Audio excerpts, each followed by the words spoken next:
Bonjour les super champions du cube. Êtes-vous prêts pour une aventure super cool? Aujourd'hui, je vais vous montrer le chemin le plus facile et le plus amusant pour enfin résoudre ce casse-tête coloré de Rubik's Cube. On va y aller étape par étape comme si on construisait un château de blocs. Pour vous aider à suivre, c'est très simple. Regardez la description juste au-dessus de cette vidéo.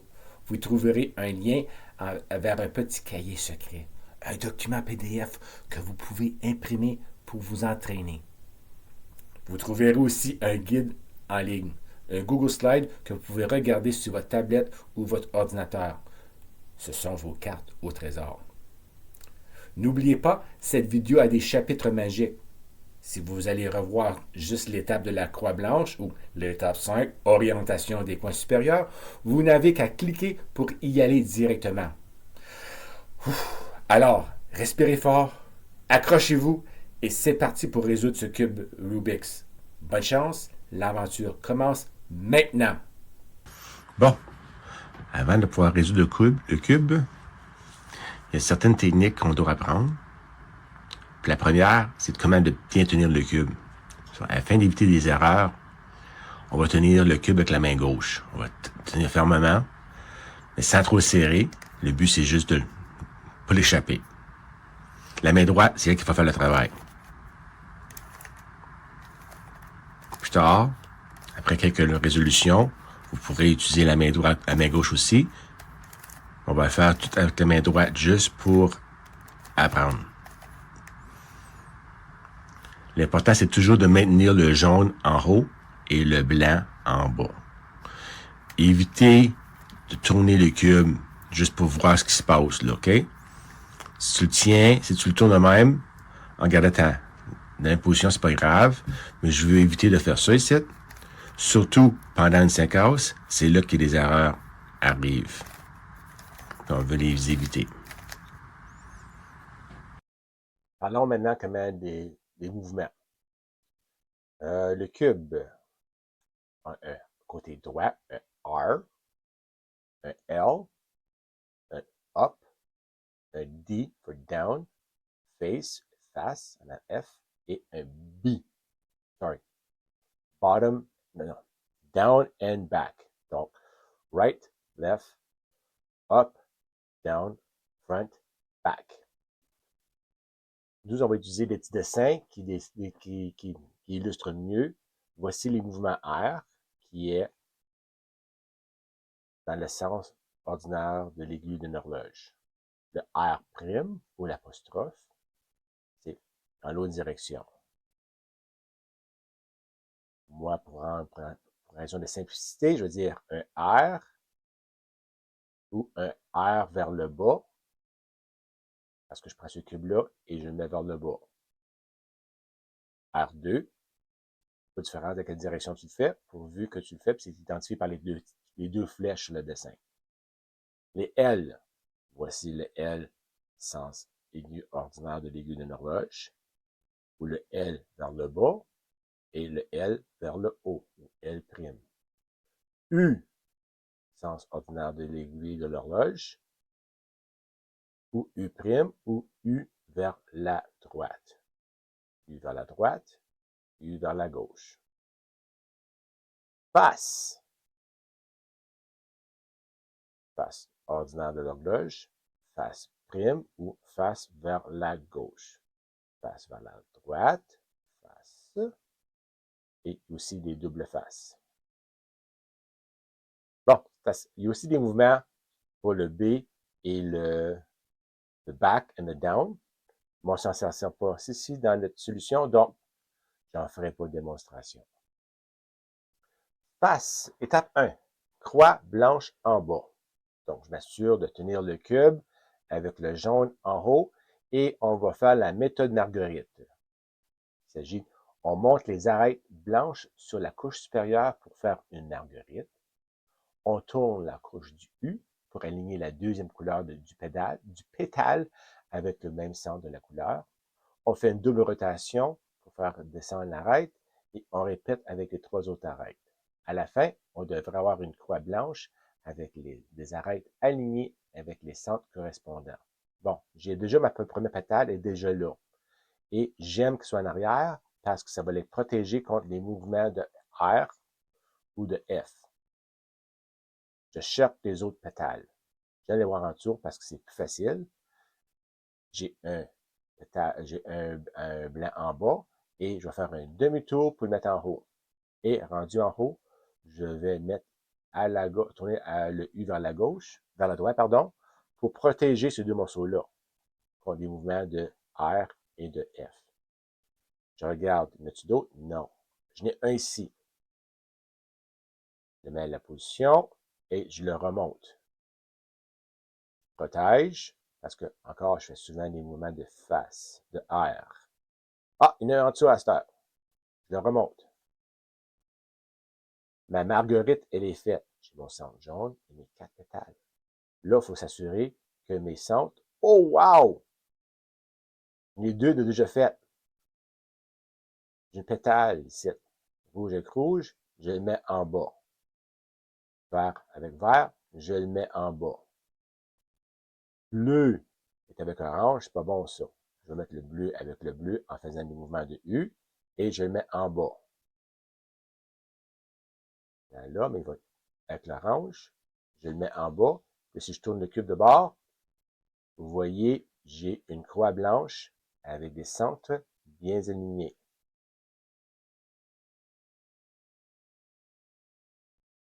Coin inférieur, on cherche un coin blanc sur la couche du U.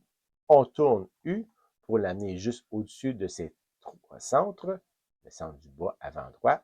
Et la position de la couleur blanche sur le coin détermine la séquence qu'on doit choisir pour l'insérer. On va répéter ce mouvement-là 4 fois parce qu'on a 3 autres coins à faire, puis pour réussir le cube. Si un coin est en bas, mais mal orienté ou dans le mauvais coin, on va utiliser la séquence 2A pour l'enlever et la faire remonter pour ensuite l'insérer comme il faut. Je fais une démonstration, je cherche du blanc en haut. Tiens, regarde, j'ai l'exemple ici d'un coin qui est mal placé ou mal orienté. Je vais le monter en haut. OK? Je vais faire le mouvement 2A, R, U et R'. Et maintenant, le cube est en haut. Je peux essayer de placer bleu et rouge. Rouge, ça c'est pas bleu. Bon, j'ai tourné le U pour le mettre à la place que je veux le placer. Remarquez que quand que la flèche, le blanc est à la droite, les couleurs en avant vont matcher. C'est pareil. Je fais le mouvement du A, R, U, R'. Il est maintenant bien placé. Ah, j'ai du blanc en haut. Les deux autres couleurs sont orange et vert. Orange et vert. Quand le blanc est en haut, les couleurs sont inversées. Okay? J'ai vert et orange. Ici, c'est vert et orange. Bon, ce mouvement-là est un peu plus long. R, U, 2, R vers le bas, U vers la droite, R, U et R vers le bas. C'est fait.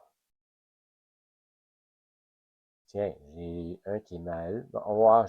Ça se peut qu'en le plaçant, lui va libérer celle-là. Oui, en effet. J'ai encore un blanc vers le haut. Il est assez près de ses voisins. Orange, orange, bleu et bleu. Je fais face vers le haut. R, U2, R', U', R, U, R'. C'est fait. Je devrais avoir, rouge et vert, en cause que c'était la droite, couleurs correspondent. Je vais faire 2A, R, U et R vers le bas pour R'. Ma première rangée, elle est parfaite. Du blanc en dessous et mes 4 coins, mes coins et mes bords sont tous bien orientés et alignés. Je vais passer à la prochaine étape. La prochaine étape, c'est les bords de la couche du milieu. On cherche une arête sans jaune sur la couche U. On tourne U pour former un T inversé. On refait les mêmes étapes 3 autres fois pour tous les arêtes du milieu jusqu'à ce que les 2 couches du bas soient complétées.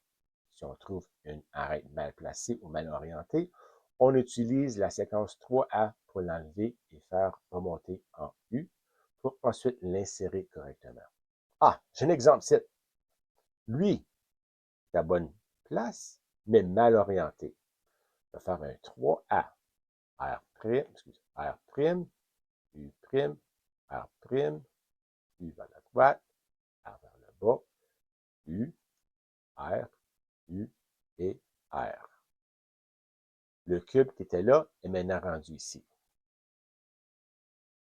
Là, je vais faire un T à l'envers. Il n'y a pas de jaune. Un T à l'envers sans jaune. Le cube là, est-ce que je le veux là ou est-ce que je le veux là? Je le veux en arrière. Donc, je vais faire le mouvement 3B. R, U, R, U, R. U', A', U' et R. C'est fait. Je cherche un cube sans jaune en haut. J'en ai un ici. J'ai déjà un T à l'envers. Le rouge, je le veux en arrière. Donc, je fais le 3B. R, U, R, U, R, U', A', U'. C'est permis de faire des U' avec votre doigt de la main gauche. Et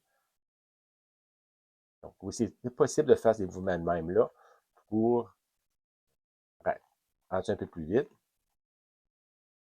Mais ne lâchez pas le cube tel quel. Bon, excusez, j'ai radoté un petit peu. Ah, j'ai un jaune, une arête en haut sans jaune. Je vais faire un T à l'envers. Le bleu va aller en arrière. Donc, R, U, R, U, R, U', R', U' et R'. Déplacé. J'ai une arête sans jaune en haut. Je vais faire un T à l'envers. Le T, le rouge, va aller en avant. Donc, je vais faire le 3A. R, U', R, U', R', U, R, U et R. Vous avez sans doute remarqué que j'avais dit le méchant mouvement, les R' à place de R ou whatever, là. Notez bien que le dessin va toujours être correct. Je m'excuse d'avance. Bon, ben, c'est quoi? Hey, avec tout ça, on a les deux premières couches de fait. On va pouvoir passer à l'étape 4. Bon, orientation des bords supérieurs. On tourne la couche du haut, U, jusqu'à ce que les arêtes jaunes forment un des deux motifs suivants. Si aucun jaune visible sur les arêtes du haut, on commence par faire la méthode ou la formule 4A. Bon, c'en est un exemple ici. Je n'ai pas de jaune, je n'ai pas d'arête jaune en haut. Bord, oui, mais pas en haut. Donc, je dois faire la méthode, la séquence 4A. Face, R, U, A', U' et face vers la gauche. Ça donne un coude, un angle. Voilà. Je le place à la même façon comme dans l'illustration au 4B. F, U, R, U', A' et F. Ça me donne un T jaune en haut. On est rendu à l'étape 5, puis pour moi, c'est l'étape préférée parce que c'est à partir du soon un mouvement qui se fait très, très rapidement. On tourne la couche du haut, U, pour reproduire un des motifs. Portez attention aux flèches. On applique la séquence du soon pour faire pivoter des coins et on répète jusqu'à ce que la face jaune soit complète. Bon, c'est pour ça que j'ai fait le dessin ici sur le côté gauche, parce que c'est important de regarder toujours soit ce cube-là ou ce cube-là. J'ai deux coins. Vous voyez, quand j'ai deux coins en jaune, j'ai un dessin qui ressemble à ça ici. Je vais m'assurer que le jaune est là, puis pas là. Je le veux sur le côté gauche. J'ai fait le mouvement du soon. RU, A', U, R, U2 et R. Bon, j'ai 0 coin. Je m'assure que mon jaune soit là, puis pas là. R, U, R, prime, U, R, U2, R, prime. J'ai un poisson. Et la tête du poisson, vous voyez la queue du poisson. OK? Bon. Et j'ai du jaune ici. Ça veut dire que je vais faire le sound seulement une dernière fois. R, U, R, prime, U, R, U2. Ah, j'ai fait de la gaffe. Ça commence. R, U, R, R prime, U, R, U2 et R. Maintenant, j'ai du jaune complètement en haut.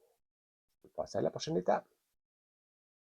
On est à l'étape des permutations des coins. À la fin de cette étape, les 4 coins supérieurs seront bien placés et bien orientés. On cherche des headlights, des phares en français, des coins de la même couleur en tournant le U. Bon, c'est orange et rouge, vert et orange, bleu et bleu, et l'autre c'est rouge et vert. Ça, c'est des phares. Astuce, s'il n'y a pas de phare, on fait la formule 6 n'importe où, puis ça va donner des phares qu'on pourrait mettre, faire. Okay? Mais on a des phares, on ne s'inquiète pas de ça. Je les mets en avant et je fais le mouvement. Attention, ce site a des mouvements R, U et des L. R', U, L', U2, R, U', R vers le bas, U2, L vers le bas et R vers le bas, vers le haut. Ah, j'ai maintenant des headlights sur tous les coins. Bravo! Hey, on est presque là. Étape 7. Il reste à faire la permutation des 3 ou 4 dernières arêtes. C'est celle-là. Les barres. On cherche des arêtes déjà alignées et on la place en arrière. Je n'ai pas ici. Okay? Donc, si aucune arête est alignée, on fait la séquence 7 n'importe comment pour remplacer une. Et on utilise la séquence 7 pour échanger les 3 cubes, puis ça va être fait. OK, so, il n'est pas aligné dans le sens que j'ai pas une ligne ici. J'ai pas un jaune et un bleu. Je n'ai pas un jaune et un rouge ici. Donc, je vais juste faire le mouvement n'importe où. R, U', R, U, R, U, R, U', R', U', R2. Là, j'ai une ligne où j'ai un côté résolu, je le mets en arrière. R, U', R, U, R, U, R, U', R', U', R2. Et le cube est complet! Bravo à ceux qui ont réussi à suivre avec moi. Félicitations! Vous avez maîtrisé la première méthode. C'est une grande réussite. Si vous voulez maintenant résoudre le cube en moins qu'une minute, voici les techniques plus rapides que vous pouvez apprendre. Le F2L va prendre 2 cubes. Bon, je vais faire ma croix rapidement ici. Je ne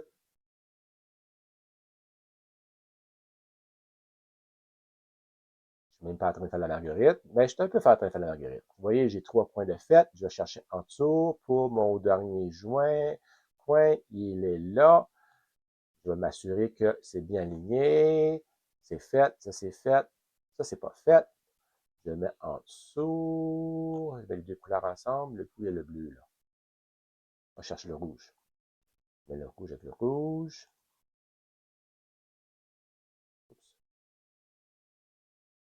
Là, j'ai rouge, le vert, le bleu, les fêtes. Je vais mettre le bleu avec le bleu. Je monte en haut. Bon, le F2L, ça place 2 cubes en même temps. Là, j'essaie de trouver un cas que je peux faire ensemble. Là. Aha, ici, je vais faire la méthode du F2L m'encourage de prendre le morceau, les coller ensemble. Vous voyez. Puis là, je les insère comme un numéro. Là, j'ai placé ces 2 cubes-là en même temps.